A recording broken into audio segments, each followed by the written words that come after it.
L'homme avait inventé un fusil surpuissant. Mais lorsqu'il testa sa puissance, il constata que la surface en béton n'avait que des impacts de balles, tandis qu'un énorme nuage de poussière s'élevait derrière. Ses compagnons se précipitèrent pour examiner de plus près. Ils découvrirent que le béton avait non seulement été complètement transpercé, mais que l'arrière présentait un large trou creusé par le super fusil. Même un bâtiment au loin avait été percé de part en part. Pour maximiser la puissance de l'arme, Jack remplaça la batterie par une toute neuve, et demanda à son partenaire d'installer une caméra, alors que Jack tirait en continu vers l'avant. Un pont en fer distant fut instantanément détruit. Ils apportèrent rapidement les images au gouvernement militaire, espérant vendre l'arme à bon prix. Mais Tom croyait que la vidéo était truquée, et exigea que Jack fasse la démonstration de l'arme en plein champ. Lorsque Jack sortit ce qui ressemblait à un pistolet jouet alimenté par électricité, Tom afficha immédiatement une expression méprisante. Cependant, Jack resta calme, et appuya sur la détente en visant un char lourd à 1 km de là. En une seconde à peine, le char explosa instantanément. Voir cette scène rendit Tom extrêmement excité. Il s'empressa de demander à Jack le prix de vente du super fusil et de sa technologie de développement. Mais Jack annonça 100 millions d'euros. À la surprise de Jack, Tom accepta immédiatement l'offre et organisa une transaction pour le lendemain midi.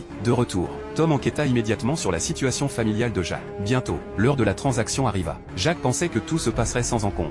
Mais quand il arriva au lieu de rendez-vous, il constata que Tom n'avait pas apporté d'argent, et le menaçait même avec une arme. Alors que Jack tentait de s'échapper, il découvrit que sa famille avait déjà été enlevée. Sans autre choix, Jack remit l'arme et tous les documents s'y rapportant. Après avoir vérifié que les documents étaient corrects, l'autre partie autorisa Jack à partir. Mais ce qu'il ne savait pas, c'est que Jack avait déjà installé un traceur dans le super fusil. En vérifiant la surveillance, il pouvait localiser leur position. Quand il vit le véhicule de Tom entrer dans le champ de tir, Jack sortit rapidement le super fusil de 2e génération. Bien qu'il ressemblât à un pistolet à eau jouet, sa puissance et sa portée étaient bien supérieures à celles de la 1re génération. Tom n'avait aucune idée du danger imminent. Jack appuya résolument sur la détente.